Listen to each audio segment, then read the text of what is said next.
Well, he says he's ready. John, what about the state of the parties in general as a result of the Peterborough by-election? Well, what we now have to realise is that we are now looking, for the time being at least, not at the classic Conservative Labour duopoly, but at a four-party system. Essentially, the polls are saying the Brexit Party are running at about 25, Labour has already said about 23, with the Conservative Liberal Democrats, 20% stroke high teens. And the result in Peterborough is exactly in line with those kinds of figures.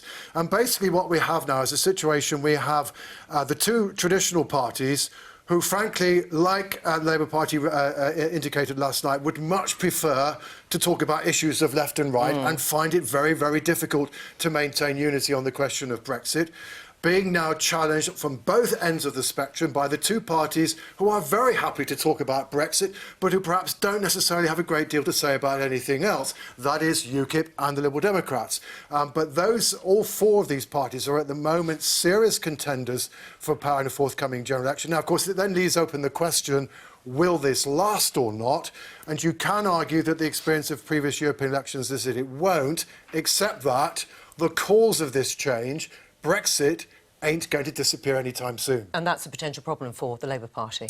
Yeah, Brexit, of course, has been a difficult topic, and Labour has some of the most Remain seats and some of the most Leave seats, and they've sort of struggled to come up with something that appeals. But the one thing that is clear, the Labour Party, although the Labour Party has the most Remain and the most Leave seats, the one thing that is blindingly obvious is that most of the Labour vote at the level of individual voters comes from Remain voters. Yeah, around 70% of it comes in that direction.